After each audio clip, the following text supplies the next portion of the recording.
hope the girls still think we're saved. We've had a lot.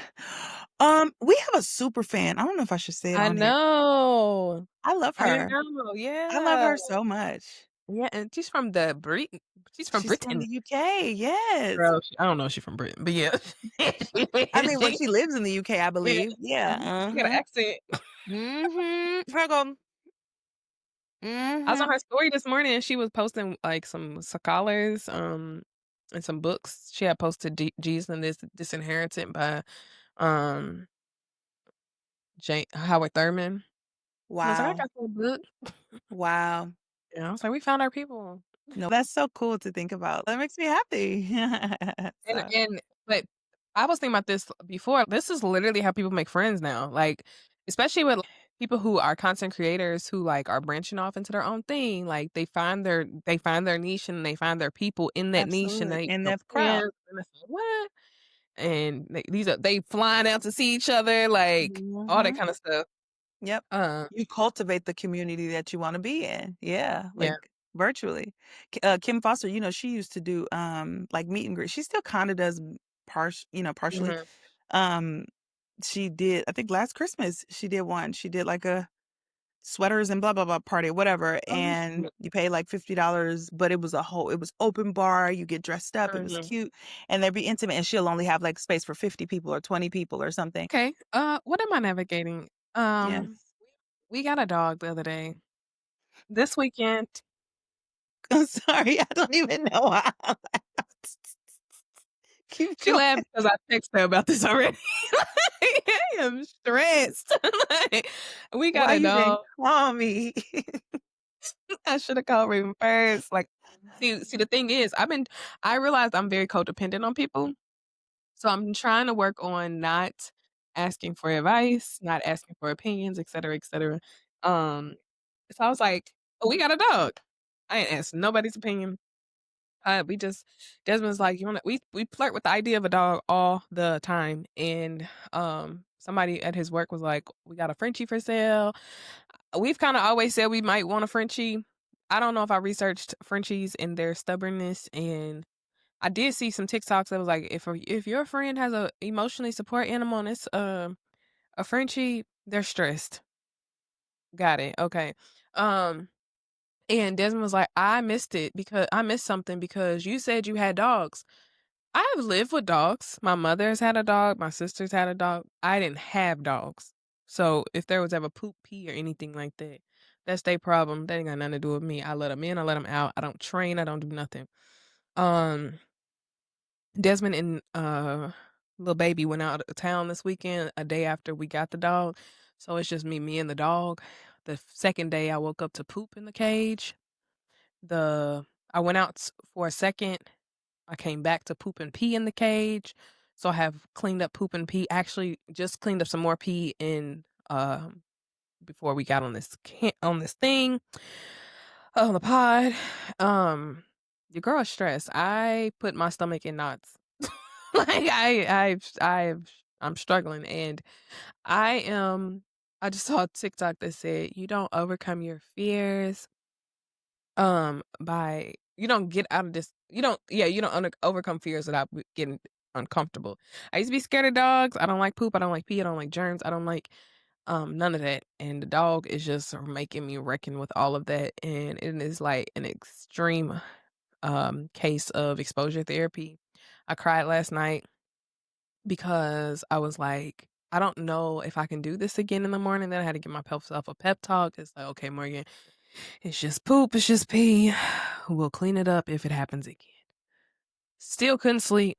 Had to literally watch SVU to put myself to sleep.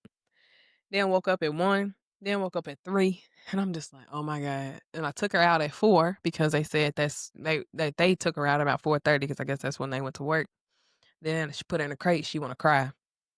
And I'm like, "Oh my god, I hope she don't get so upset that she poo." So it's just a lot. It's a lot. I'm by myself. I feel lonely because I don't have no, like I was like, I don't know who to call to be like, "Hey, can y'all just come over and chill with me so my mind can have a break?" On top of the fact that I was looking forward to this weekend because Desmond and his little baby will be out of town, and I was like, I was holding on to the little mental capacity that I had to just relax, to clean, to do whatever I wanted to do.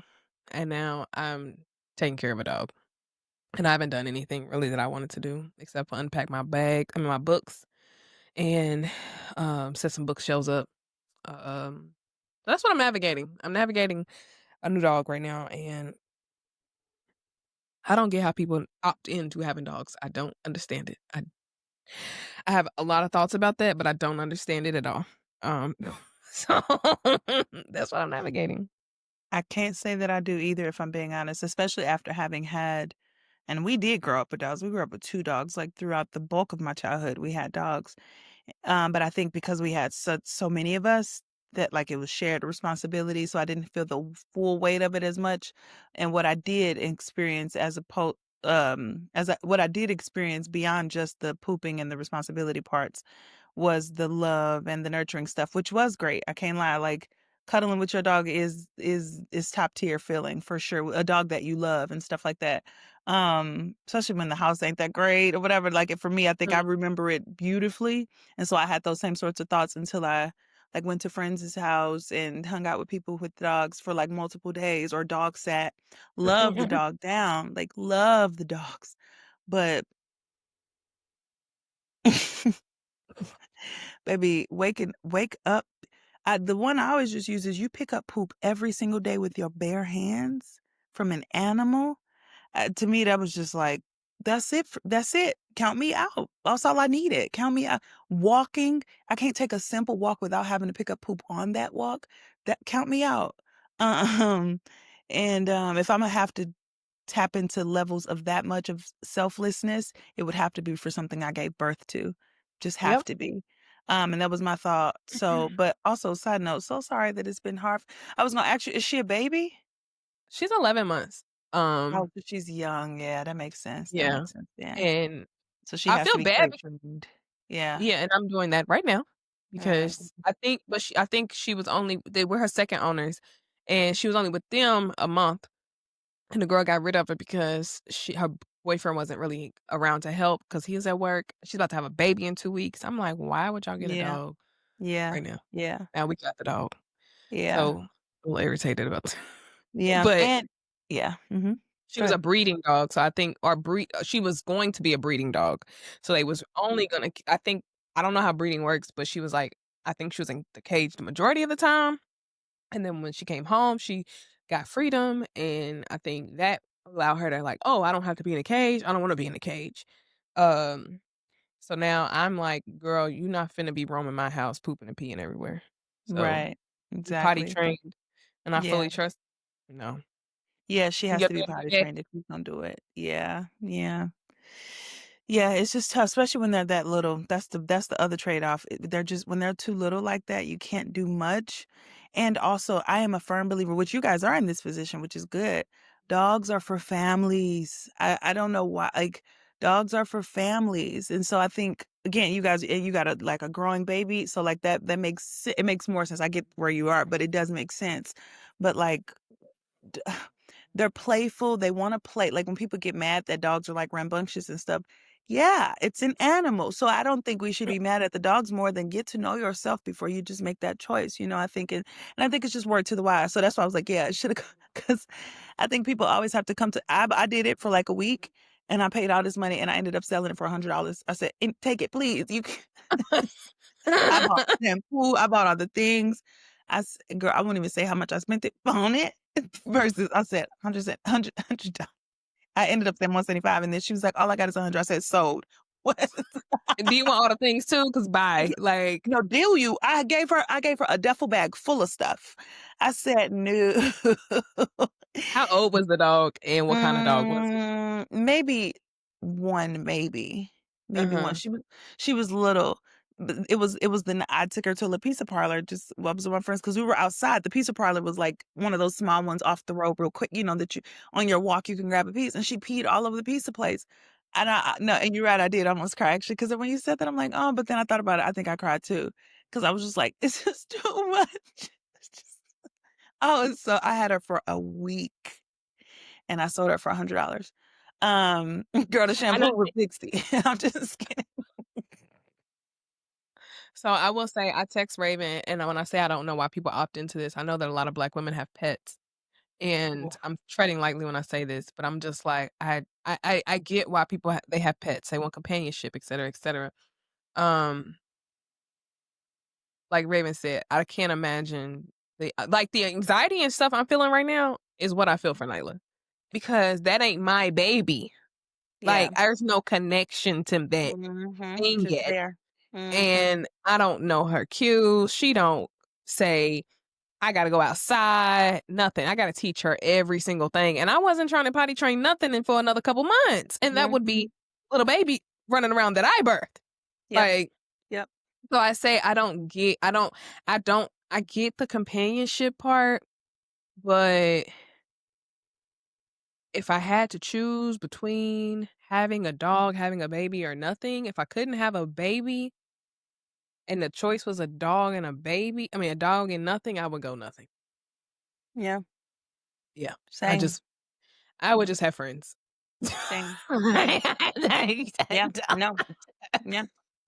It's a Especially baby or nothing. yeah. Like, I want a baby right now. You know that. And there is I want a baby like really bad, and yet there is nothing in me that. Because at first people were like, "Oh, it's just the nurturing thing that you want." No, no, I want a human baby that looks like me. I don't know yeah. what you're talking about. I don't have I the don't need desire nothing to else to nurture. take care of. As a matter of fact, if I could skip out on the part of like the taking care of the nurturing baby, then I could, then I would. So it's not, and I say that I was having to take care of my babies and all thing. I'm just saying is like, it's not like this. No, you just want to take care of something. No, No. no, I want legacy and lineage, and I want I want life from my womb. That's what I want. Anyway, yeah, no, no. Mm-mm. Mm-mm, mm-mm, mm-mm, mm-mm. Um, yeah, well, again, I am sorry. And the good thing, no, as I for real, this is true. Depending on, if how you guys move forward with it or whatever. Cause like whatever choice you choose, if you choose not to listen, that's Look, on the you. girl who sold us the dog, she was talking about her boyfriend, and she was like, "Whatever my portion was, I don't even care about that portion. They got it for 500."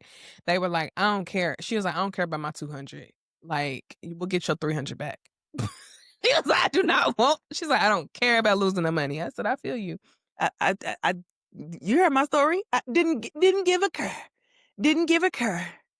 Girl, I No, gave the dog away. I literally just gave her away. So yeah, I yeah, no, it's okay. I looked up daycares. I said, "Desmond, no, for real. Can I put her in a daycare until you get back? Because I don't know if I can do it." My mama said, "Do y'all have her papers?" I was like, "We don't got her papers yet."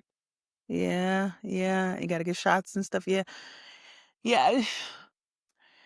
I don't want to say it. I'm gonna say it, and then we'll just decide. But like, I think we should get rid of the dog. Like, don't oh, I yeah.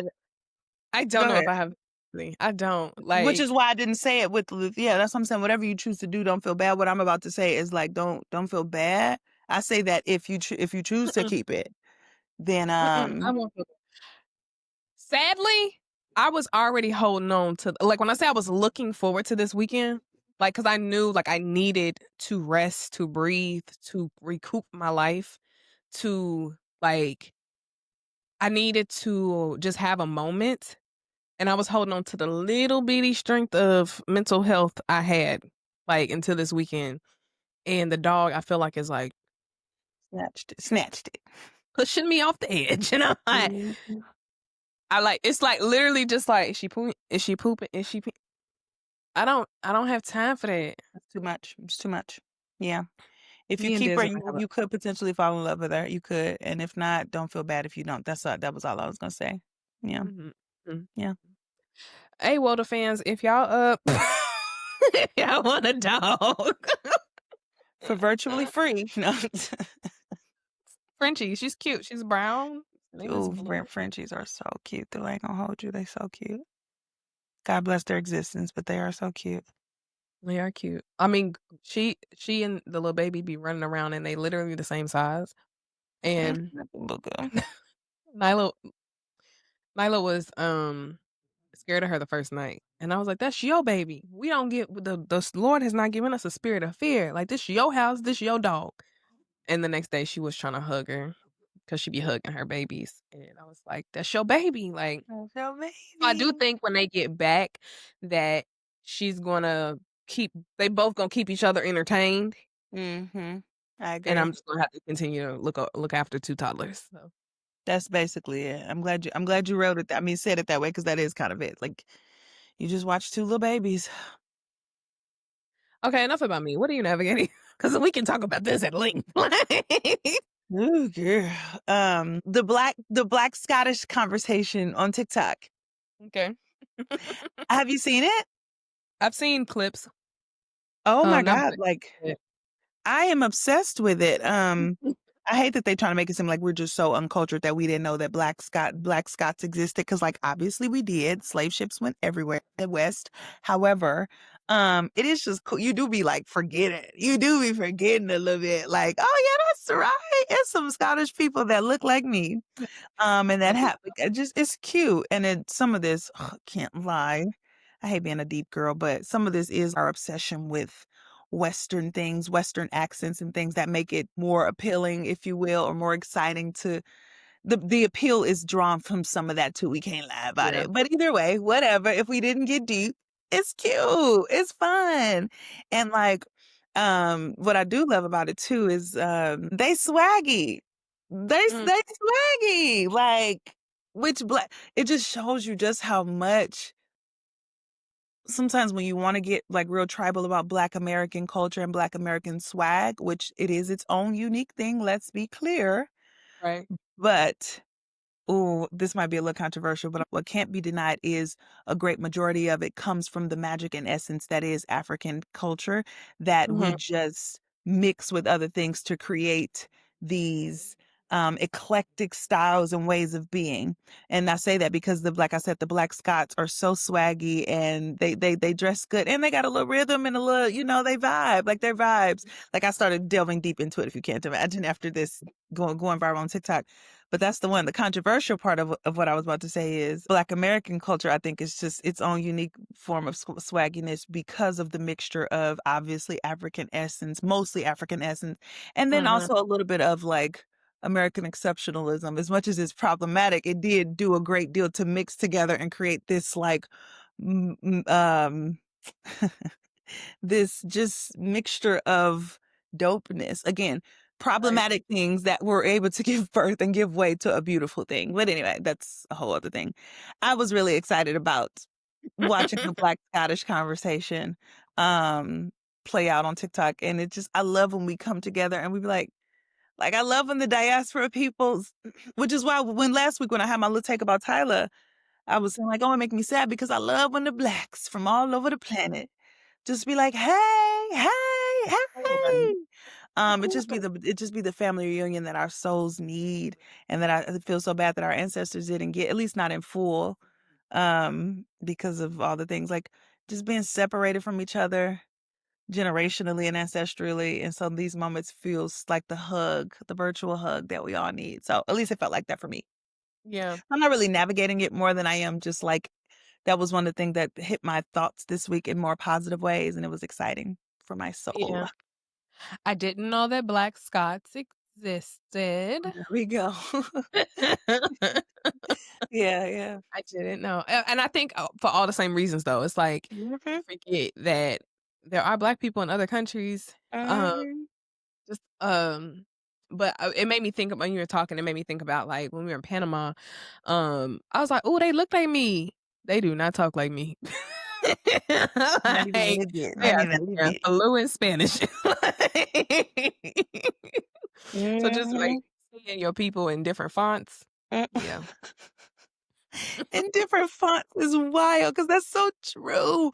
Baby, when them videos came when I was listening to I'm not even gonna try and do no fake Scottish, that's the one, the Irish, Black Irish, Imma let y'all have it, but, like, ooh, man, you see that? It was just is the cutest. You're like, wow.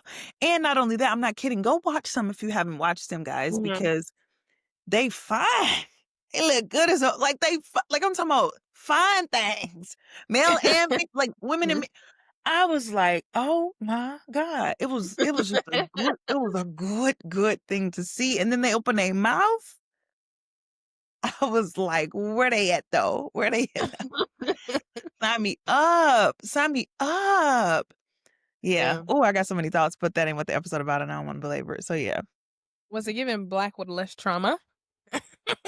A little bit. I mean, they be having their own little fights. Even with, Yeah. like, police and stuff. Again, it looks different, but we all still emanated from slave ships. So that part can't ever be erased in no matter what region or no matter what stop this, you got off on. So I'm sure they have their own stuff, but they look good. That's all that matters. Good to look at. No, they look hella good. I'm not even playing. You gotta go. They look really. I was like, dang. Okay. Anyway, I've yeah, only seen a couple of videos, and I know that Sterling K. Brown, he, did a little, I don't wanna say mocking, but he did a little Scottish accent, yeah. um, and was talking about it, and he's like, "Yeah, I'm from Scotland." Like, I boy. gotta see it. I didn't see it. I ain't see it. He's so fine too, child. I wouldn't be okay. Let me stop. I wouldn't be surprised. So on the What's on the Agenda podcast, we talk about things that affect Black women socially, physically, mentally, emotionally, spiritually, financially, all the illies, and we bring a little nuance to it. So what's on the agenda, Raven? Well, child. Mm-mm-mm. Sound like you still ready to Chill, chill, chill. I have been inundated in the internet like I always am, and I've recently come across a lot of the conversations in response to Trump's choice to um should I say release? I don't even know the proper term for it, but bring on the National Guard in DC, Washington, DC. Mhm, So basically, over militarize the police in DC and bring on military forces, bring out military forces to partner with the local police to essentially stop or clean some of the streets up and clean up some of the crime. And if you're on the audio version, I am doing all of that in air quotes. Anyway, so that has happened in recent weeks because let him tell it, it's been a war zone in DC. Such nonsense. It's been a war zone and it's been horrific. And the thing that makes me so mad about that is we don't even have to use hyperbolic language to just yeah, make a case that, like, no, the crime has been kind of bad, and so what are we going to do about it? But instead of being just like cogent in your thoughts and just saying, okay, I mean, but why would we expect that from the idiot anyway? So whatever. right, Nevertheless, I've been watching a lot of the people's responses online to it, and I've been surprised. I won't actually say surprised. I've actually seen a mixture, of responses, and it didn't shock me, but it did startle me to dig deeper. So mhm, over the last couple of days, and even this morning, mostly, I was just digging deeper because every morning I like to read what's happening in the world, blah blah blah, and there was some of the things that came up for me, and a lot of the responses have obviously been the streamlined ones. He's crazy. This is going to be harmful. The streamlined thing that you would anticipate every liberal would say, which understandably so. This is going to be harmful to Black people. The people that this is going to hurt the most are the most marginalized among us. How could he be ready to over-criminalize people, or bring out military force polices against people who are already marginalized and harmed, while also at the same time cutting all the resources that it will help them and that'll hopefully make them not be in the predicaments to want to commit crime, like cutting 17 million people off their Medicaid and Medicare, things like that, cutting public education funding, cutting cancer research funding, all of the things that would prevent crime and as far as people's quality of life, he's cutting that as well.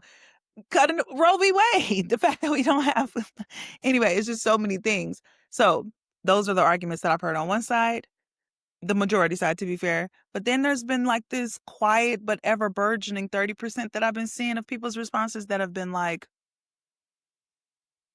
yeah, but it's a little bit bad. And like, we is a little scared in our cities and our communities. Let me actually mhm, not. Should I be playful or for real? I don't know. But either way, people have essentially been saying, I'm actually happy about it. And I've seen that from Black people, serious Black people too, not just like jokes or people who are panderers to conservative thought just to be contrarian. I mean, serious people that I'd be like, oh, tell me more. And as I've right, listened to more, I'm like, that's not necessarily a bad point. Do I think it's not comprehensive and nuanced? That's the only thing I'm saying. Do I think that their point requires more thoughts and comprehension? or comprehensive thoughts? Yes. But even with the comprehensive thoughts, I'm not gonna lie, and this is why I'm bringing it, and then I'm leaving it here. The reason I'm bringing it is because even as I gave it more comprehensive thoughts this morning, I literally was looking for articles and everything because I don't like to come to positions without just off of my opinion and conjecture or speculation. Even though I lived in DC the whole thing, um, even as I went through all the nuances in my brain and all the comprehensive stuff, which we can break down here, but I was like, forget Trump. Let's take Trump completely out because I'm gonna have all the things to say later, I promise. But in one voice, we always are all saying, as a collective, meaning society, men are just so problematic. Men are harmful, and we know that men, especially young men, 14 to 25, are committing the bulk of the harm, like violence in the country. Um, we can't, in one voice, say that men and boys and like they cause like incels are problems, and the world is problematic, and 75% of crime is committed by men, and all these things, and then also say, yeah, but if only we give more services or give more help or offer more things, then they would be better. And it's not that that's not necessarily true in a vacuum, but it is to say that when there is an imminent, immediate threat right now, we can talk about what it Mm, looks like to create better circumstances for the bulk and the long term. But when there is an immediate problem right now, is there room to a conversation that says, do we need strongman energy now? Not saying he's a strongman. Forget Trump completely. I just mean strongman mhm, energy with regard to our perspective, with regard to how we approach things like crime. Because I don't think it's a war zone, no. But a lot of our cities, I think we've just gotten a little too accustomed to just how bad the crime is in a lot of our cities. I do think we're a mhm, little just too used to walking over bodies, pissy smelling subways. I think we're just a little too used to it to the degree that we're not willing to have conversations about what the approach to fixing it looks like. And I think that's not Republican or Democrat. I think we've just I don't know. I don't know. I don't even know if I presented this well, but I don't let's say you. No, I think you did. I think you did. I think I was gonna I'm like, "What am I gonna rebuttal with?" But I don't know if I have a rebuttal for real because I Yeah. do hear you, and I think, um, I'm and again, also, I'm not saying that, like, the military I mean, the National Guard being the first step or is the right step, but I could understand if I was in a city where, um, crime is not, um, being lessened and services aren't being created, then what Catch is the 22. first step? Yes. Right? So and if we used to one thing, then yeah, that's gonna be the logical quote unquote first step that we do. Um, but also I do think there needs to be a plan because we have seen in Baltimore that ain't Bal it was it Baltimore's right across the street from DC 45 that minutes. if the that when the services are created that the crime is reduced. So, It's true. And Jersey. Mhm. yeah, so Mhm. if you're gonna bring in the military, you better have a plan in place. Do I do I think I ain't gonna lie, y'all, audience, I've been ignoring the DC protests because our news because I'm just like, I'm tired of Yeah, things right it's now. exhausting. It's exhausting. Um, so I too get tired of things. And I was like, I don't even know what's happening. I just keep hearing DC protests, National Guard. That's all I'm hearing. And I was like, Yeah, oh, it's probably not good. But dang. Oh, do I think he has a plan? No. Like, not even but close. Not even I close. do think we are in a space, like you said, as a whole, where like even when we're talking about like last week when we were talking about uh what's some people name? Joe Budden podcast, and they're like, we don't where do we pivot from? We pivot to the problem. Like we gotta it's time to start creating some Yes. solutions. Or Period. people are going to continue to die, or people are gonna continue to be have a lesser quality of life, white, black, and different, you know what I'm saying? Like, um, and yeah, we can argue about how that's probably that is a setup for like this girl I was watching a video about was like, yeah, they don't really care about the literacy rate because they're building Amazon warehouses and they need people to fill those, you know what I'm saying? And that makes sense because we are trying to like do everything in America now instead of having to Yeah. pull from other countries. Wow, I'm making a logical thought in the moment. But, like, it makes sense that you would, need people to work the factories of the places that you want to like, we wanna like, it's so funny to me. I just seen, Incinerator is the garbage disposal. Number 1 brand of garbage disposals, made in America, blah, blah, blah, and I'm like, "That actually doesn't appeal to me." I'm used to seeing China on everything, I don't really care. Like, and China works. You know what I'm saying? Like, Mhm. this whole Made in America movement, I don't know if that's gonna be good quality. All the cars that are Yeah. made in America don't last. So, I'm not finna that doesn't appeal to me, but if that's Yeah. the direction we're going in, it only makes sense that they don't care if you read or not, Right. which Right. means you're gonna work in a factory, which means there's gonna be less people having real thoughts, about anything other than putting the screw in this product or packaging Yeah. these things up. Yeah. Um, so is it in their good benefit for in the long term, maybe to, create services to increase the quality of life? No, because if you have wellness and you look at the 9 dimensions of wellness, one of those is Come on. occupational wellness. And Come on. if you hate your job, like, and you hate the options that you have, like, there's gonna be a demand for better options, better opportunities, and quite frankly, America is not, I don't know if America has the, ability to have good quality of life for the direction that we're trying to go in as a country. Absolutely. Man. So we're a capitalistic society Yeah. that wants to be, I would imagine, create our own things and also be Mhm. able to sell those things to other countries. Who's gonna do those things? The people of America. And you gotta be able to turn your mind off to work in a factory. Mhm. Ye mm. Which is why, oh, Morgan, you said so many things. Everything you said, I'm okay. I was like, I'm gonna start there. No, shoot. She said that one.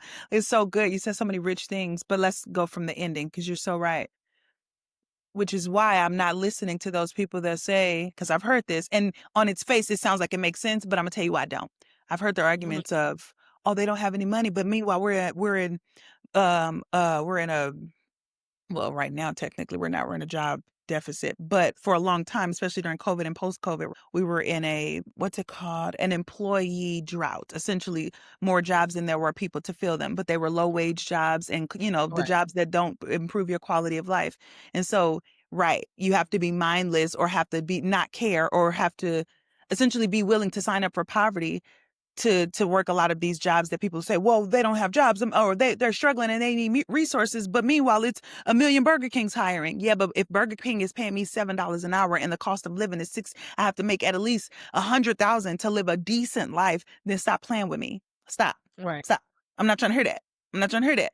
So anyway, yes to that point. But also I got to start it with here because I'm about to say controversial things. But before I do, I have to start it with here. Really simple. Trump and conservatism uses this stuff to their advantage. They use our weaknesses and the pains that we experience to their advantage. So they manipulate them. They don't care about them. Right. They pander to them in conversation and in public spaces to get more votes and even just public support. Especially with social media and everything, you want to have more public support, even if people aren't voting for you, because most people don't vote anyway. But you want to have the social support so that what Mhm. you're about to do, the heinous things that you're about to do, aren't seen or judged so harshly. So you have to appeal to people's pains and fears. And they don't do it often for us, but the few that will work are crime statistics and things like the Mhm. hood and your grandmother just trying to walk down the street down to the store, but then Right. Lil Ray Ray just shooting up the place. Oh my gosh. Right. He don't care. So I want to be clear. I understand that. Again, this is not a conversation about Trump or conservatism in general. Just wanted to start there. Matter of fact, them pandering to that only furthers their agenda. So this is like the little, oh yeah, we need extra police. See, look how bad. Don't y'all think the neighborhoods are bad? Yeah, but y'all don't care about the quality of our lives either. You just needed Right, one more right. thing to get you a few more people to push that horrible thing. Okay, just wanted to And get it's that like, we gotta get y'all in line. exact, Like exactly. like, stop stepping out the box. Like, Aiding and a cr abetting a killing of your own people. Sorry. right, crime is okay until it's just a little too much. Mhm, Like, mhm, mhm. Yeah, yeah. We're trying to get that city back a little bit more. So we're trying to put a top golf in that city. Can y'all just like right. Mm-mm. but anyway, okay, so I really want to start from that place of we not that. Understand. But in all of that though, we don't have real comprehensive enough discussions about what to do about crime and how to address it. And I think in pods and in isolation, obviously, so we try, neighborhood policing, community police. It's been so many different things that work in isolation in spaces. Mhm. Things that I think the government should particularly get behind is, so like you mentioned, Baltimore, is so many, and I'm not well versed in them, so I'm not even going to spew them out. But what I'll do, maybe I'll link some articles about the specific places that have done specific things that are super helpful. Because I only know about them like really, really minimally, so I don't want to start spewing them off and get the details wrong. There are things that work though in isolation. And I think what the government could do is potentially put money behind those things to try and like basically nationalize those sorts of things. But the other trade-off is a lot of the things that have worked in isolation are things that work in localities, right? My point is, I just don't think we've had good enough conversations about what to do with the old woman who is getting robbed or the old woman Mhm. whose neighborhood is being terrorized.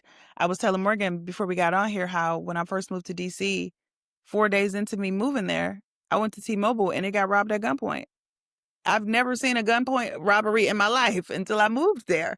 And then 6 months later, my car was stolen. They came into the garage that I paid for, like, it was a gated garage, and they rammed through the garage. The thing just flew off, and because we saw it on camera, we saw it on the expensive camera system that we have that couldn't prevent it from happening. But and like, so when you have these conversations about, I'm hearing liberals contest a lot of a lot of what's happening, the deployment, that's what the word I was looking for earlier, the deploying of the National Guard. I'm hearing a lot of liberal voices contest it and be like, no, it's not, no, this is crazy. And the people are going to be harmed by this. And then they get frustrated when they hear people, Black people who may not be as fully educated or who may just have a differing opinion. They get frustrated at those people for saying, no, I like this and I want this. But like, if you don't live in those places and you don't know their experiences and you don't know the pain that they're speaking from, you can't contest what they're saying until you have a full understanding of that part. Right. Because yeah, like it's scary. And all I'm getting at is, you said, what's the first step? That's the best way to address this. What Mhm. are the steps to addressing this? Because obviously we want to get to a place where we have, I am a Mhm. democratic socialist. I do believe that our economic system should be geared towards one where there is no lack relatively for it with regard to like food and healthcare and Mhm. shelter. People should have their basic needs met. And I think our government system should be equipped to supply those basic needs so that there is no human suffering in a progressive, like, just shouldn't be. Right. But that's a systematic approach. Mhm. But Mhm. with regard to steps, I just don't know that the first step shouldn't and can't, shouldn't involve, like I said earlier, a strongman response, changing an economic system that benefits the most marginalized among us or uplift the most marginalized among us will ensure that now babies born from this point forward will now have the resources that they need so that their mothers can have their babies in thriving environments so that people can feel supported and loved and all of that. And so that there isn't this immense lack when you go to even schools. Public schools are funded to the degree that they need to be so that the quality of lives that people grow up in don't create people that have desolation in their hearts that lead them to doing crime later. Yes. Mhm. Mhm. But what about right now? How Right. do we clean up what's outside right now? I, I'm not, Mhm. you're not going to convince me that another check is going to go clean up what's out there right now. That's where I'm Right. like, and I think that bleeding heart liberal energy, it's not that that's bad because they are correct. Liberals are 1000% correct. Changing economic systems will change cultures of places. But what about right now? There are people outside right now that want to kill you on the sub Right. or whatever, or even if they aren't that bad. Men who are outside doing crime, not, it ain't got nothing. If they grandma gets 17 more dollars in her social security check, that's not going to change him from taking my car. What we going to do Right. about that? Okay. Right. No, I think all of that's valid though, like, because I think there was a few things you said. I seen a It's okay. video of We go. This one is the her one. We can go. Yeah. Amanda Seales saying there's no such thing as a good cop. Like, when we think about the system, there's no such thing as a good cop. Okay, fine. I understand that. And I do understand that. Totally agree. And now when the people are so used to policing, and it's like when you yell at a child and they only respond to the yelling and not the talking slowly and the smoothie and, like, the calm tone, maybe the policing has to happen. Not saying that's okay. So, yes, that might be the first step because it's like, okay, now it's getting out of hand. And also wondering at what point, what are the statistics that are related to white people at this right that time right now? Because DC is a heavily black city, and there are white people in the city, and so because I'm sure are the white people leaving? Are the white people getting robbed now? Like, what is happening with the white folks? Because that's might be why the push is happening. That's and that's problematic within itself. No, No, no, no. I'm saying it. I love how we accidentally go to the new. I didn't even think about that because you're right. It's the gentrification in DC is happening so fastly. Even in the little 3 years that I was there, I was like, dang, in a year, I was like, whoa, some more and more white people coming. So yeah, you yeah. immediately went to the nuance without even trying. Like, or you did try, but meaning like, yeah, that's all I'm saying. Yeah, that was Because smart. Go ahead. historically, like, I mean, things don't like, when I was saying, like, it's too much crime, they don't care about us killing Yeah, ourselves, yeah, but they do yeah. care about themselves getting killed. So, Right, and at white what people being disrupted. They care about white people being right, disrupted. Yeah, yeah. and I was thinking what money is also being disrupted because Yeah. there when we think about how neighborhoods work, it's an in and out. It's never I mean, there are diverse neighborhoods, but it's either white people out here, black people in here, or vice versa. And Yeah, for there's sure. probably a shift happening that is affecting something bigger that we can't see. Absolutely. So it's like, how do we get the people under control so that the money stays the same, the Mhm. progress that we're going towards is staying the same. Yeah. Um, so I what my point was, I don't know, um, um, my ethics, I don't believe that militarization is the first true step, but if we could dream up something and the people are only used to the police, can the police do the things ethically, quote unquote? I know that you can't be ethical within a corrupt system, but can the resources be happening at the same time? Mhm. And I was Yeah. like, Yeah. is that the first step? Because and then another thing you was in is that the changes are local. Mhm. So yeah, it's gonna take work for you to Mhm. figure out what are the issues in your community that we need to fix. Yeah. And we don't want to do that. And I say Yeah. we, I mean, like, the system does not want to have to figure out and employ 15 different people to come up with 15 different strategies to fix Right. 15 Right. different Right, right, right, cities right.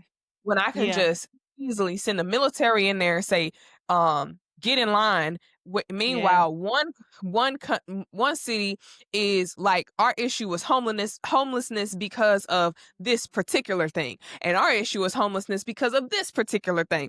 Well, I'm telling y'all, everybody get to the homeless shelter and get off the streets. You know what I'm Right. saying? Like, Right. Right. and it's like you're not solving the problem, Right. and Right. but we coming in with a blanket situation. I mean, a Yeah. blanket Yeah. solution. Yeah. Yeah. No. Oh, that is so good. Which what you just stirred up in me is some of this is philosophical. Mm, And what I mean is the reason why people push back against the deployment of like a militarized police is, well, I mean, for obvious reasons, because we're not a right. dictatorship. We shouldn't be anyway. Right. But in all seriousness, but if you unpack that really is important to note, which is that is it more worth it for us to lose the essence of our country, which is democracy, air quotes, but democracy relatively, right? And just sacrifice the quality and caliber of life in various places Right. and countries. You know what I mean? But for the sake of something that is crucial and critical which is democracy, and we don't want to miss that, because the second we start tampering with that is the second a free societies and free democracies or whatever are only as good as the people's willingness to uphold it. So when people be Mm, touting off the Constitution, the second that 10% of us say, no, actually, I don't believe in that, now we got a constitutional crisis, and everything is up for mhm. debate, right? The second one president says, no, actually, I'm not going to listen to the judicial branch. Well, and here we go. Like, it's Right. just like that gone. So the philosophical conversation here is it worth sacrificing for the sake of the essence of who we are, or do we say that in order for us to enact order and decency from a starting place, then a strongman energy or essence does have to be imputed here.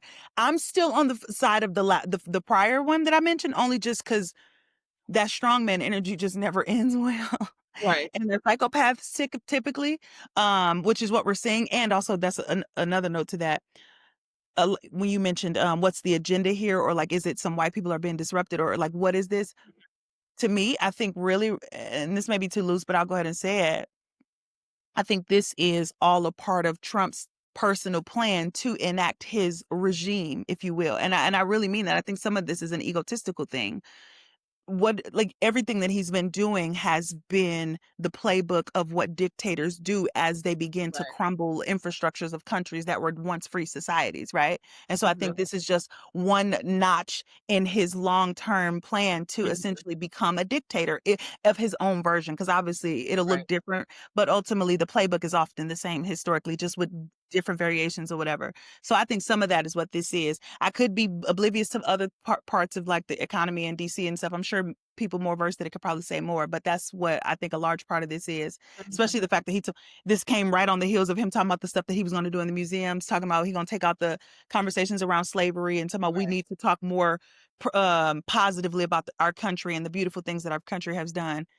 If that don't give dictator Right. nationalism, it's pure dictatorship. But anyway, what I'm just saying is I just don't think we've given enough credence to it. And I think to the extent that liberals have, it's been in that systematic way Mhm. that still leaves too many remnants of messiness.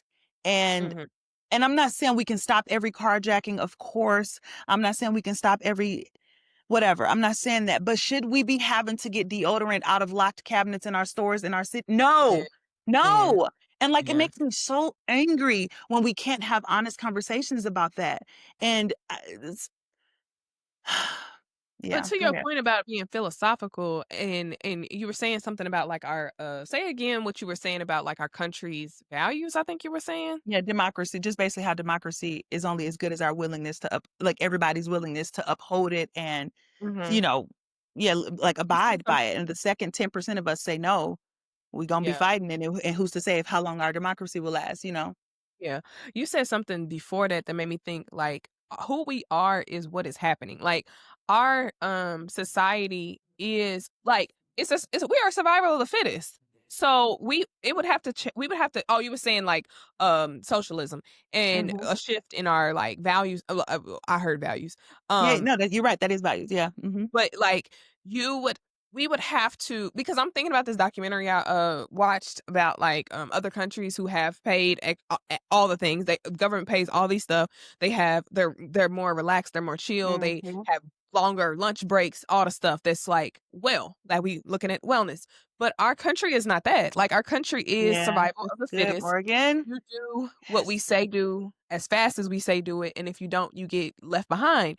So until there is a shift in our structure beyond Right. just like it's yeah, like and to become socialist, that would have to be a value shift in our society with people who with the 1%, with the people who Yep. make a lot of money and distribute the wealth. And I can't believe I can't believe I am this person, but I'm also like can't believe I'm really understanding and grappling with it and understanding like we will not be able to be a um country where people are treated fair and equal unless there is um unless the people with the most are able to be like, I actually don't need this much money and I actually can afford not to take the tax breaks and all the stuff and it Yeah, yeah, yeah, yeah. distributed down so that everybody Mhm. has the or whatever or the Mhm. and if the No, you're so government right. held the billionaires accountable, then we could probably afford to feed No, you're everybody. so right. You're But so right. we again are trying to compete. We're trying to compete with tools. The master's hands cannot dismantle the master's house. We're trying to compete with tools that literally not worked. And it's like these other countries, we want Yes. to be the biggest, the strongest. and have the biggest and best military and the biggest and best infrastructures and factories and cars and all this and all that. And it's like these countries that are doing laps around us do not have the same approach as us. Mhm. Safe to say we the biggest, the largest in illiteracy The and dumbest, poverty and whatever. obesity and you're right. And so hold on. The What you biggest, the, just said the obese, the most. the most everything. You know what we export? Honest, we export obesity because we export processed food. Like literally, the things Yeah, that we're trading, people be yeah, anyway. But yeah, so Morgan, this get you some smart friends. I'm not kidding. I get excited because don't get me wrong, we know we come from the same positions, but sometimes like that passion will make you blinded to the truth, which is everything you just said. Don't talk to me about crime and frustrations with crime and the quality and caliber of lives that people are propagating in their own communities without talking to me about the values that you propagated in this country and you made it be about. right, Period. right, And if you want to shift, and if you want a shift, then shift from from the belly, from the roots of what we're built on, because we prioritize, like you said, big wealth, loud, exorbitant, control, extortion. ex- exceptionalism, all of those things. And yes, and so this is a baby of that stuff. It's almost kind of like, wow, if you prioritize wealth and acquisition over human quality of life and human value, and your value is money and, and acquiring, then that'll yield you bad things. It's almost like scripture says something clear. The love of money is what did it say? I think it said the love of healthy babies. No, the love of money will root you. I mean, will emanate evil from Yeah. your core. And the example that I always use about girl, this is a good podcast. The example I always use when white people try and condemn or get frustrated with, oh, 13% of you're only 13% of the population, but you're making up the 36% of the crime, whatever, 75% of crime. Um, that's the equivalent of saying, coming in my house, tearing up my house, breaking everything you see, stepping on everything I mean, just tearing it apart, walking out, and then walking back in and being like, what is wrong with your house? It's disgusting. Why don't you clean up? Like it's not even, you just got this little bitty apartment. Why don't you just clean it? Excuse me? Mhm. Excuse me? And so I still am on my position around their first step does have to be like something drastic and something intentional. But how about that drasticness be we giving $1 billion to everybody? Now, obviously I'm being silly, but Right. like, how about that drasticness be every person that's struggling with crack or whatever? I don't know. Now I'm being hyperbolic, but my point is that drasticness just can't be anti-human because the whole reason we're here is because of anti-human sentiments, period. Yeah. Ooh, Yeah. Jesus. So everybody be safe outside. Why they that's the other trade-off though is y'all be safe. Y'all be safe Literally. because the outside ain't I'm sorry. I ain't like I'm not my position not changing on that. And I think that's the thing that other people and I'm done right now here. My position not gonna change. It is unsafe in our streets. I don't care what nobody say. And we should and it is unfair that we don't feel safe walking outside and Right. at nighttime. It is unfair. It is unfair. And in a modern country that we be toting ourselves to be the whole free society and all of that, we if you feel unsafe walking outside, that's just not a thing. And most modern Yeah. countries, when I was in Japan, girl, it was 3 a.m. in like a prostitute district or whatever. Girl, it was just not like that. But Yeah. anyway, yeah, sorry. Yeah.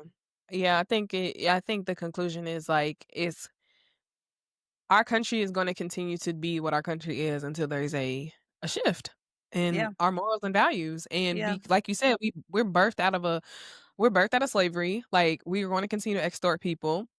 We're going to continue to use free labor across like you literally I'm just thinking about bringing like people bringing factories over here. Like we building everything we want to build over here.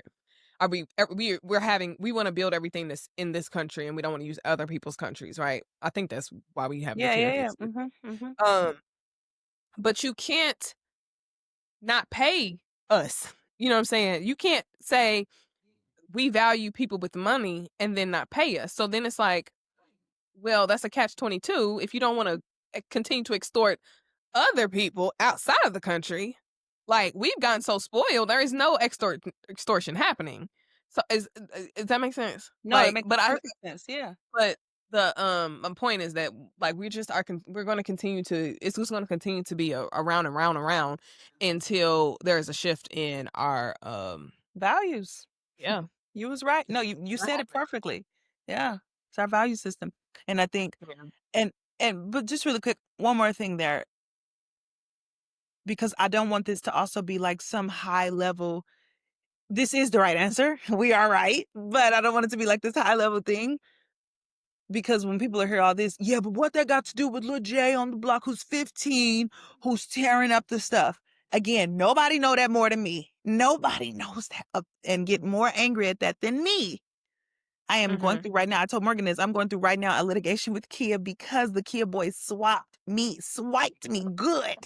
Woo! Still a little hot about that to this day. But anyway, they do be. They are. I'm so ghetto. I'll be listening back to our podcast sometimes, and I'll be like, "Are you?" I love it. I I love love it. it too, though. I love it. They do be. No, but like legitimately, these boys is out of control, and nobody knows that more than Black women. Real talk. Yeah. This is why I thought this was appropriate to bring. Nobody knows how out of control these boys are than Black women, um, because we are the direct um birthers, sisters, cousins, victims of the Right. harm of our babies. Babies in Mhm. every capacity, whether that's your man's, whether that's your cousin, whether that's your sis. These are our children. And nobody is more closely to the victimization of these boys than us, whether that be the abuse that they bring on to us, they bring into our Mhm. communities, or it's your son. So I just want to really, really drive home that point that we get it. And also, this is still the sentiment of our hearts because these are our sons and brothers and cousins, and we've watched them historically. Because we're not just talking about Morgan and I. So it's not. You think it's Right. just the 15-year-old that we were talking about that got it to where Walgreens has to put deodorants in cabinets. Yeah, you think it's just that if you are just an outsider looking into it until you're in the house of it, or because you move a little away from it, but you go back home to the funerals of those same boys who got the Walgreens putting the deodorants in the cabinets. And then you Mhm. look in the intricacies of his life. You just dig a little, you don't got to dig that deep. You just peel back a layer. And then you remember that, oh, that was Jackson's son. Wait, what did happen to Jackson? He was born in 1968. And Jackson grew up in his family left Mississippi. His mom, because she was a sharecropper, whatever. His mom left Mississippi and came up to the city for opportunity Right. because opportunity is good. Because in a lot of ways, the white people ran them out of their home. Some they ran out, or some of it was just poverty and they wanted opportunity. Okay, cool. They moved to Chicago. And in Mhm. Chicago, they moved to Chicago. It was opportunity. Things were good, factory jobs. But then, shoot, oh my God, globalization. We moved factories out, and so white people moved out because the jobs left and went overseas. White people had the money to move out, but if you just came from a sharecropping background in Mississippi, you didn't have the money to move out. So now Jackson and his mama and the five kids that she got live in Chicago with no money and no resources and nothing. And then that's when child poverty, woo, it makes me emotional. And that's when all the Black kids was starving. And so we had to create things like welfare and stuff like that because Black kids were literally not hyperbolically starving. I mean, literally, you want to know why prostitution be so bad in the hood? Because a lot of women just resorted to selling their bodies so that they can feed their kids. And so then we got welfare and all the things. And we didn't even talk about when they kicked the men out because of welfare. But I'm getting to a point, I promise. And so Jackson, we still talking about little Jackson because we 15-year-old, the 15-year-old that's robbing the stores, this is Jackson's son. So right now we're talking about his dad. And so Jackson, he's in the south side of Chicago with his mama sharecropper, she ain't got no education, all the things. And then he found work here and there, whatever, but ultimately there are no work. So he started committing a little crime or here and there, like crime, like stealing from a store here and there. But then he meets somebody, some big man Mhm. who got a nice car. How he get that car? Because Right. crack, because of crack. Come come on, somebody, Cocaine. because of crack. And so Jackson, he like, my mama, she's scrubbing some white people floors, back finna go out because she got carpal all the things. So Jackson starts selling crack. But not only did he start selling it, he also started to do it. Depends. You whichever one, because Right. some of them just did it, some of them did. Who's to say? And then all the people around him to be that little good neighborhood that was kind of good because they had the little jobs or whatever because they moved from the south. They started going down, blah blah blah. And so the neighborhood started going down more and more because not only did the jobs leave, so the parents that had the money had didn't have it, but then the crack started just tearing up that community more and more and more because either people was addicted to it or selling it. And then at the same time, police started coming in more and more heavily. So you got these poor people from the sharecropping South. Like, but where did this crack come from, Morgan? Where did this? Did we came from the sharecropping South, Morgan? We wasn't growing crack. We was growing. We knew how to grow a bean or two. Grow a bean or two. My granny know Oh, how to sugar make baby. dandelion wine. She tell me all the time how she used to make dandelion wine, and she used to make sunflower wine out of all the things. She ain't know how to make no crack. Ain't nobody cooking up no crack. Where'd that come from? And so we fast forward to Lil Ray Ray, Jackson Jr., whatever we naming him. So his daddy either was in jail now. His dad is either in jail, or let's say Jackson in jail, but all his friends were strung out because of the drugs he sold them. Right. So now he ain't got no uncles because they either strung out or dead or whatever. Or they whatever and then they had babies with women who were also children of those sharecropper women who didn't have education, so they just little nerd, CNA, what, and I don't mean that pejoratively, but like just these low level jobs because that's all they had access to because this crack. Y'all be wanting to talk about slavery. You see, I ain't go to 18 nothing. I ain't even go to. Right. I'm in the 60s up until now. Y'all destroyed our lives. Y'all destroyed those same old people. You see old people homeless on the streets. Those are the people. That's Jackson. The old. How you see a 60-year-old on the street? What are you doing? That's Jackson. Whose mama was the sharecropper? Whose other mama was the slave? That's Jackson outside. You didn't know?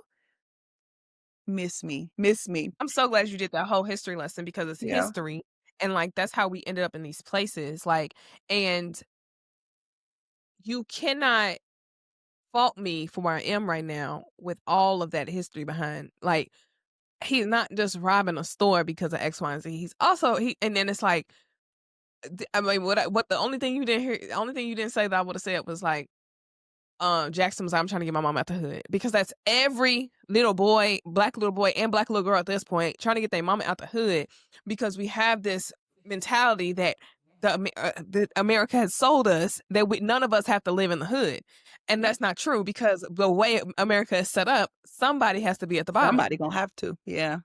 Mhm, mhm.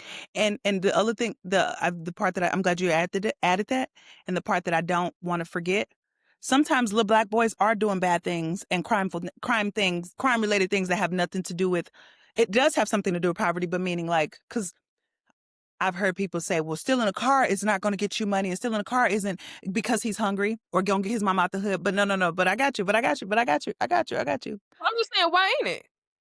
Oh, 'Cause you're not doing it for yourself. You're probably doing it for something else. Like, that's you true. still No, but the thing important. is, no, I think sometimes these boys do like criminogenic behavior. I think they like Yeah, bad things for the sake of badness. What in that song Megan did, that ain't no. What'd you say? I I like doing hood rat stuff for I like doing yeah, bad things because it's fun. I like to do hood rat yeah. stuff for my friends. That's not because his mama's. I mean, so it is because his mama poor, but not because he wants to go get food. But it does emanate from that same place, and I'm gonna explain Right, how. If Jackson, if Jackson is in jail, and then every man around him is either dead or strung out, or have been maybe they're reformed and strung out, but now they don't have opportunities. They've never seen nobody become anything beyond just some working just low level lifestyle. mhm. If he's never seen anything beyond that space, why wouldn't bad things appeal to him? Why wouldn't criminogenic behaviors appeal to a young man filled with testosterone, filled with the same levels of testosterone that exist in all boys around the world, but his just so happens to be met with degradation, his history of degradation and lack and low self-esteem, because that's the other piece that Mhm. we don't talk about. the psychosocial dynamics and impact that it's had on Black people and what we think we can do and accomplish. These boys don't see themselves beyond. I used to do the lessons for my 20s workshops in high schools. You ask them, they literally don't think they're going to live past 25, and they don't just be Right, saying that. They don't be right. believing that they're going to live to see 25 half the time. Why wouldn't I Mhm, just go do bad things? What? Who right. cares about life? I'm probably not going to be alive in a couple years. And guess Mhm, what? That is a direct reflection of you destroying the quality and caliber of life of their dads and their mhm. moms. You Yep. destroying the sentiment of what it is to be Black. They don't understand the beauty of it because everything that they see connected to it is ugly, except LeBron James. Like, you get what I'm saying? Like, I'm done. I really needed to get that Yeah. off my chest, so thank you for I'm so glad. What's up? So when you said they don't think they're gonna live past 25, I was thinking about, like, so they don't have an imagination. Like, they don't Precisely. have an imagination Precisely. beyond 25, and it's like, "Oh, I made it to 25, now what?" Like, and, like, but what I'm thinking about, I don't know if Desmond had that thought of, like, "I'm not gonna make it," but he had a well, a rough childhood in the South Side of Chicago, and it's like, Mhm. now you 30 something years old with a child, a dog, and a and a girlfriend that you don't know if you imagine having at 8, 9, 10, 11, 12, up until 25, and it's like, "What do I do with this?" And it's like, now you have a generation of people who we at one hand on one hand we do have a crime problem, and on the other hand we have a generation of men who are trying to become better fathers and not be in jail and all the things, and it's like they are literally probably just reaching, pulling, trying to pull from thin air because they have no idea what's going on because a whole generation of men are gone, Mhm. like, Mhm. Oh, it'll make you cry. Mm. Imagine a whole generation of men that are imaginationless because and I probably 2 literally generations, honestly, but oh, maybe more than again, we were just because I know people trying to be like, "Slavery was a long time ago." yeah, no. That was 50 years like, I told y'all the other day, my mama told me a story of her getting off the bus in 8th grade and them calling her the N-word, throwing things at Mhm. them, calling them the N-word because she was a part of the DSEC program in St. Louis. My mama's 57, 8, one of them. Yeah. My mama's young, exactly, relatively speaking, and she was like, "Yeah, girl, they used to throw stuff at our buses, calling us niggas getting off the bus," and she just was so casually saying, That's trauma, and that's not okay. That was 2 days "What?" ago, That was too historically. my mama's not even 60. My mama's not even when people talk about generations, that's 40 years, so that was a generation ago, like and so, yeah, it's like the psychological forget all of the external things. The psychological trauma of you go to a super nice neighborhood, a rich neighborhood that just looks beautiful, manicured lines, you see waiters outside, all the things. You automatically, unquestionably know that who lives there, Morgan? What's the predominant of people, race of people who live there at that neighborhood? White people. White It's people. not even. It's not even it ain't even a thought in your brain that this is for them. Right. Nobody said well, people did say that literally, but also let's say that nobody says that anymore. No, anybody can have it. Anybody can have it. Except But the for when I majority. go. Except for when I go though, I only see them though. Right. Anybody can have it except for the fact that dang it, every time you go, it's always them there. And Always then them. but guess what? The alternative is true too though. You go to a tragic neighborhood, one that's just riddled with this crime, crumbling buildings, all the things. Who lives there, Morgan? Black people or Always. minorities. People of Always. color. Always. Always. So it's like a even you can tell me you can be anything, young man. But then all my Can I? auntie, my son, she record, she strung out on drugs. She had a baby at 13. Y'all, psychological torture. Go Mhm, ahead. mhm. No, I was just gonna say, you brought up drugs again, and, like, I had made a comment, to some folks, and I was like, "Don't everybody got a crackhead in their family or a alcoholic or somebody?" Black people, because the '80s was the '80s did a number on us. Mm-hmm. The '80s, '70s, '80s, '90s, that did a 90s too. Yeah, number on 90s. the on the black folk. Like, Uh-huh. these b Frank Lucas, that ish was not no joke. Do you think that these people didn't have kids that affected? Like, and here we are now, reaching, trying to figure out what the heck we gonna do to survive, because, yes, we know that drugs we knew that was bad then, but we know they bad now. Uh-huh, And it's uh-huh, like, what are we are pulling from nothing. uh-huh. But anyway, No, you're right. that yeah. I just was thinking about how universal our experiences are. And then I was thinking about this too. I seen a girl post from college, that her dad was an alcoholic basically, her whole life, and she shouldn't be where she is. And I was like, why ain't HBCUs having Al-Anon meetings? Why HBCUs Having ain't what? having Having what? Al-Anon? Al-Anon? Al-Anon? It's basically AA for the people who Oh, are yes, yes, yes, walking. yes, yes, yes. Sorry. Yeah, yeah. Mhm. Well, why aren't there recovery, not even recovery, but support groups for people who Mhm. have Yeah. uh, Mhm. addicted parents or, Mhm. you know what I'm saying? And it's like, Children that's of the what we need yeah, to be yeah. having a conversation That's a with, 'cause they that's not good. this ain't no this is universal, like, That's I mean, good. and people all the black kids that I the folks from Lane, I came on a bus with garbage bags. Like, that wasn't they didn't that was that Mm. something was going on back home that made them have to have that story. And why aren't we having conversations about life skills for real and recovery processes to get these people to understand how to survive when we all have this historical tragic trauma, and it's probably because we're trying to hide it. Like, we don't talk about the addicted cousin, we don't talk about the addicted There sister, you like, we go. don't talk about There those you folk go. because we There you hide go. that. And that stuff still affects even the most um There you go. successful in the family. There you go. Absolutely. No, we don't talk about it because peacocking. It's the same reason why we get dressed for church. Seriously, like Right. because I Yeah. don't want to look like what I've been through.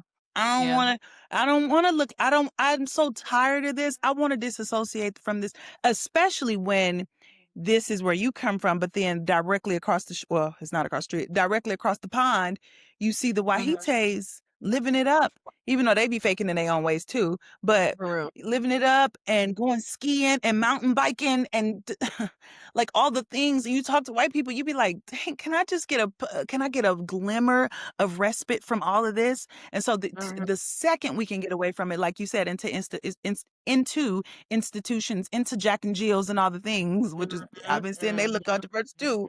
Mhm. But and the second you can get away from it and Yep. disassociate yourself from those heathens, Right.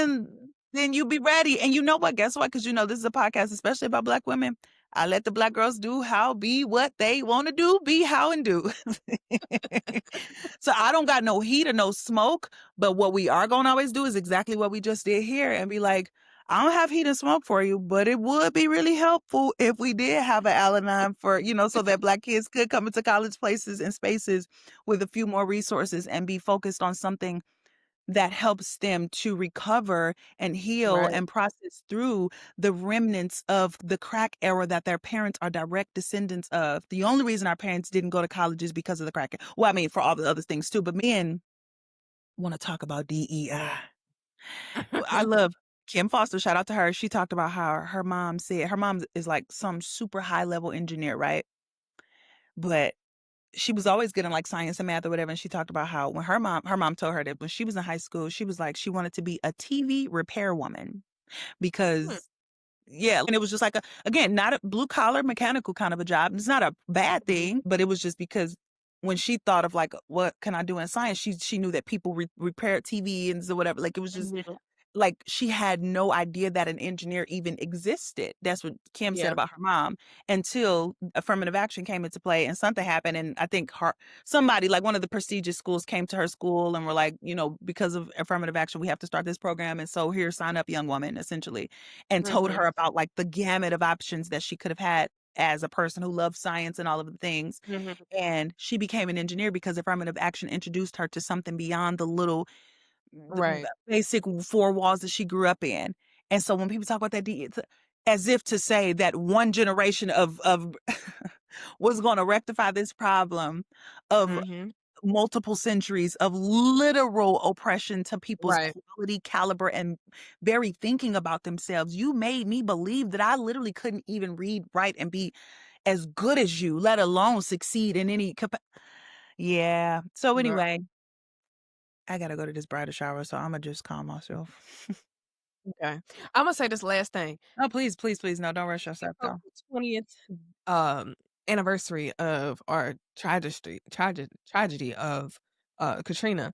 I Ooh, watched yes, now. the, documentaries, and this has stuck with me because beyond just, the crack epidemic, is poverty. Like, poverty Mhm. will do a number on you. I like reading Viola Absolutely. Davis's, uh, uh Mhm.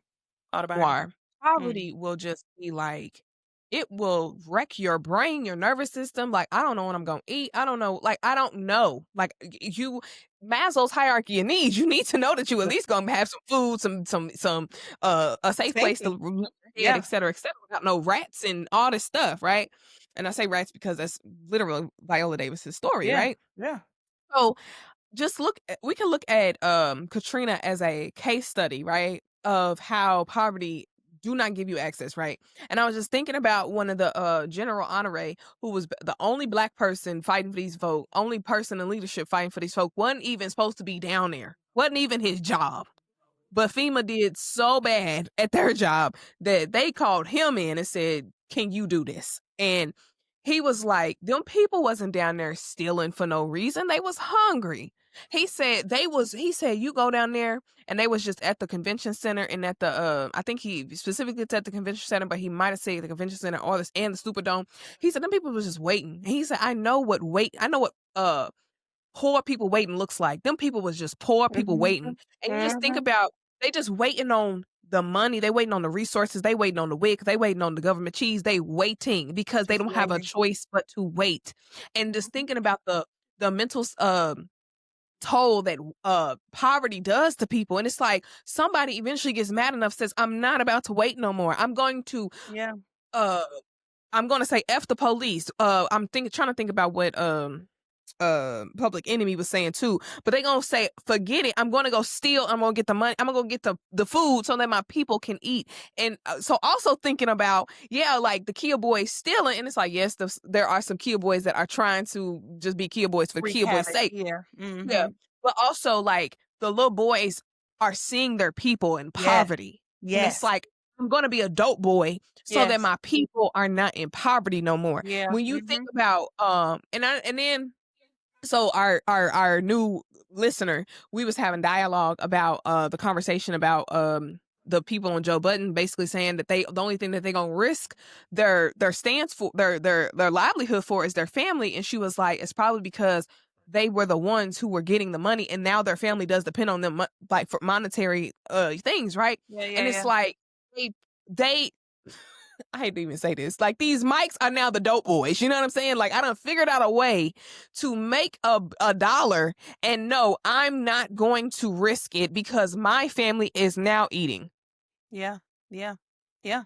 Now I'm No, mad because I see a point to that. no, it's funny because I got oh, no, if I mentioned about the they wreak havoc because poverty has wreaked havoc on them. Real talk.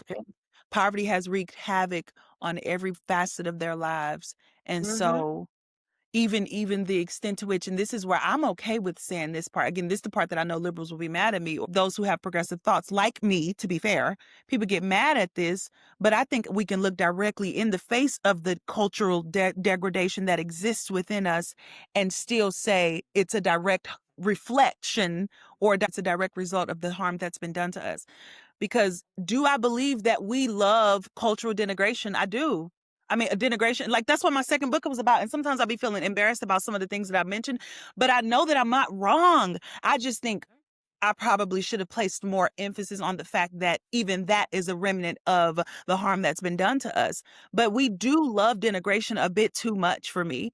And like even when you talk about how songs, think about back to the 90s when itches ain't but hoes and tricks. And then Mm-hmm. like all the things, if you listen, and my sister loves 90s rap. So a lot of her birthday parties, she does like 90s karaoke, right? Karaoke nights. And so it'd be so many songs that I'm not even gonna lie to you.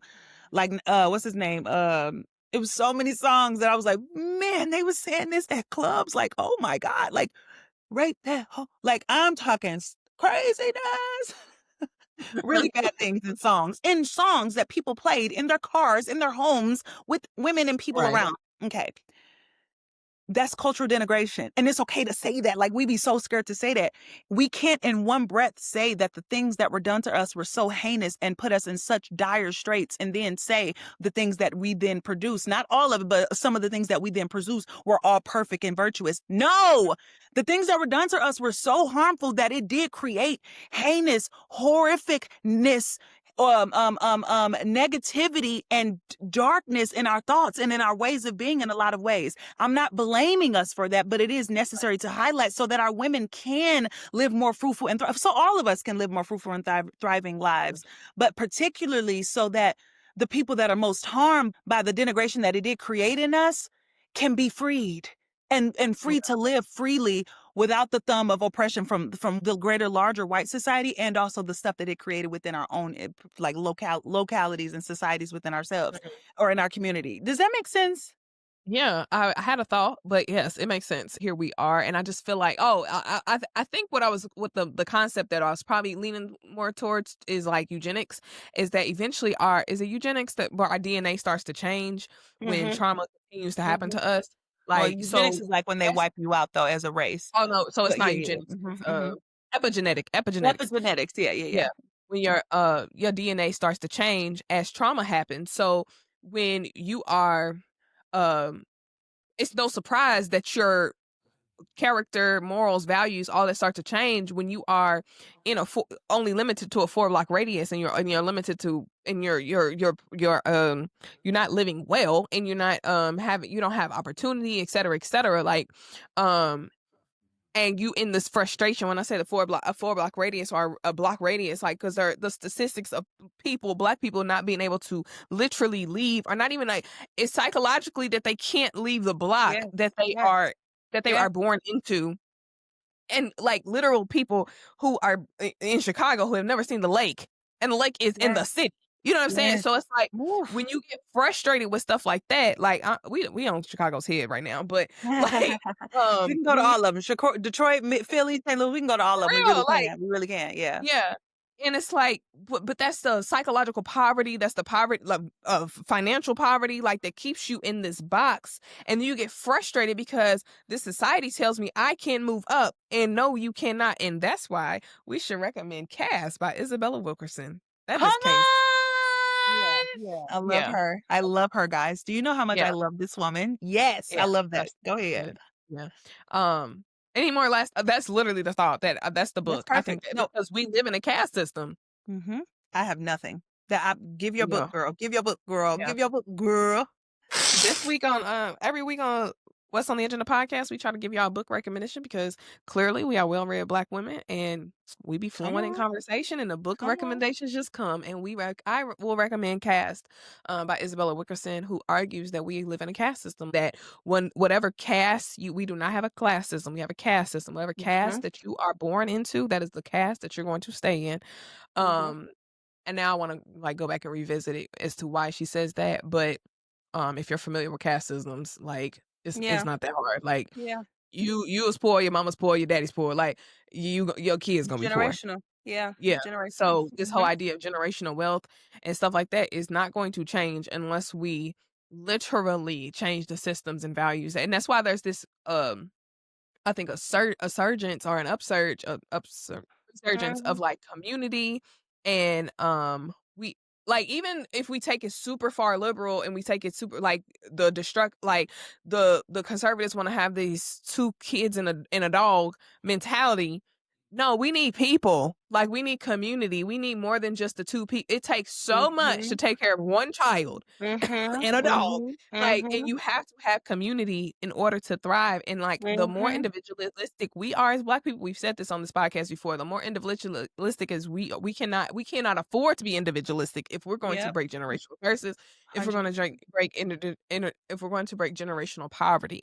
Yeah. Um so it's going to take a shift in the value system. If the country is not going to shift the value system, if the country is not going to do it, you might have to do it on a micro level within your own community, and 100%. find community and start shifting things, and for your family, and not only just be a taker of like I'm only going to be a good villager in this village for the people for the sake of my family getting wealthy.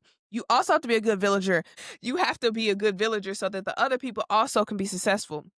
And I be telling Desmond all the time, or just we have this conversation of what happens if you don't see the wealth? Because when you are trying to create generational wealth, you, the person, might not see the wealth. So you have to also get out the frame that I'm you have to be okay with I might not see the money, but my kids are gonna see the money. But Mhm, my nieces and nephews might see the money. You know what I mean? mhm, So mhm. yeah. And to do that, it requires you to live in the now. And living in the now don't mean complacency, but it does mean contentment. You don't have to be Yeah. complacent to find contentment because Yeah. it may just mean that my joy is not going to be able to be derived from the fact that I'm a millionaire, but I can derive joy from the fact that I have good girlfriends and are able to go on a few good trips a year and are able and whatever the truths are for you. I just Mhm. mentioned some of mine. And what are the things that I love? Yesterday I played volleyball by myself for a whole hour against a wall because Oh, wow, that because I sounds so find Huh? that sounds so fun. I No, wanna it play really tennis by was. myself so It bad. was. Like, You know, I played volleyball in high school and like that's because oh, that is wow. my thing. Yeah, I love volleyball. And I was like, this, it brings me joy. So all summer I've been playing individually by my because I can't hardly ever find people to play with me. But yeah, and so, but anyway, so I'm saying that to say, stop always looking for the thing and the acquisition because that's white supremacists anyway. Stop always looking for the acquisition to make you happy and actually create joy. And that's going to require that in order, all the things that Morgan just listed is going to require you digging deep and saying, what makes me Mhm. happy?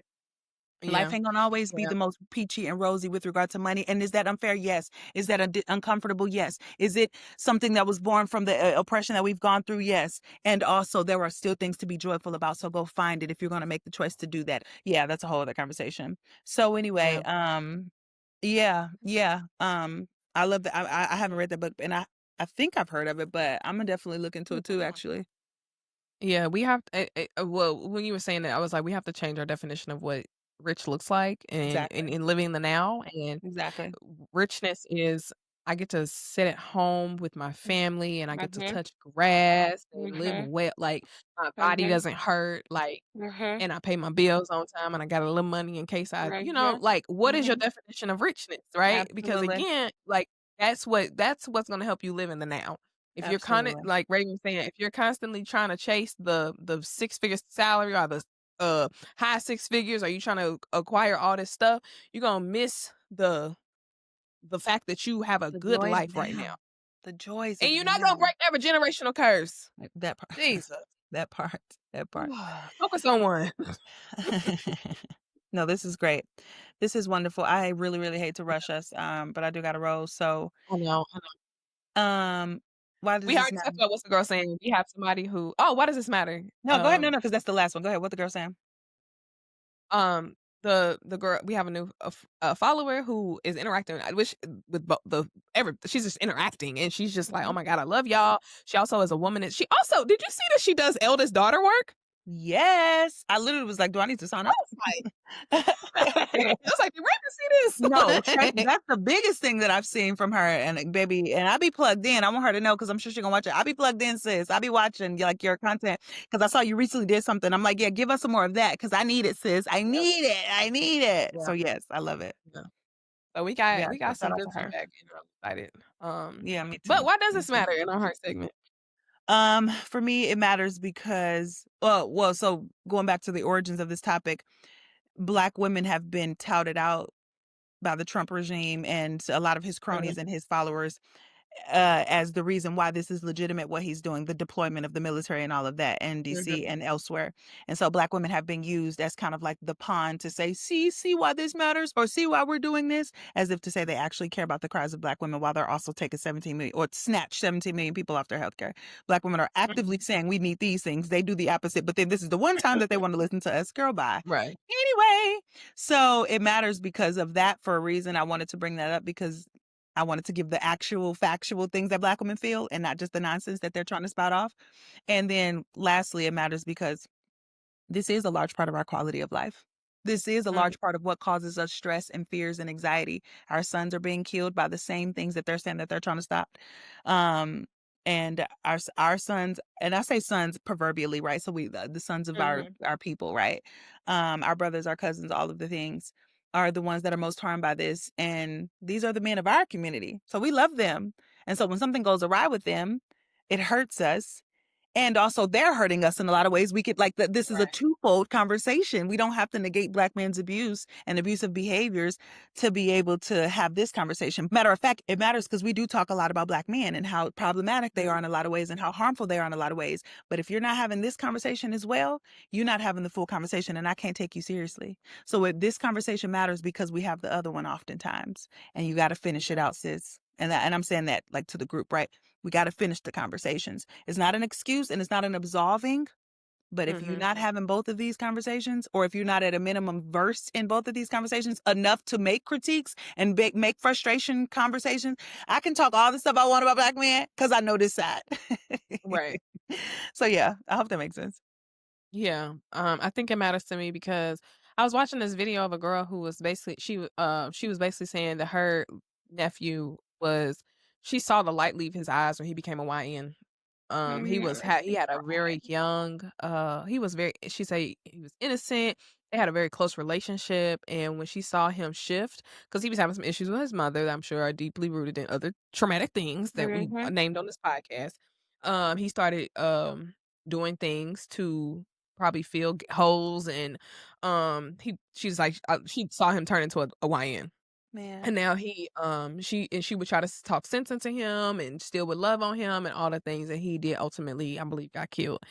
Oh And God, I can't listen to that. That makes yeah. me So it matters because on one hand, like these young boys, are young people maybe committing these crimes, Mhm. but also they're everything is rooted in something bigger, and we have to peel Absolutely. back those layers, and we cannot Absolutely. just say it's because they're bad apples or whatever. Absolutely. No, it's a system that has been set up to create these situations for these people committing crimes, regardless of who those people are. Yeah. So that's why it matters to me is that we have to stop keep saying this, we have to stop blaming the individual and look at the system as a whole And because we'll stray whether to we the talking cows about come fat home. yeah, Mhm. whether we talking about fat phobia, whether we talking about crime, whether we talking about racism, it's a system that we are constantly looking at the individual and we are not looking at the whole system and saying how can we change the system so individuals can stop being harmed. Yep. Yep. Yeah. I'm gonna end it on like a basic prayer. Lord have mercy. Have mercy on Lord have us. mercy. Lord have mercy. And that's how I think we should have mercy on us, Lord. Yeah. Okay. Here we go. Love Amen. y'all so much. Have a good week. Have a good week. Bye.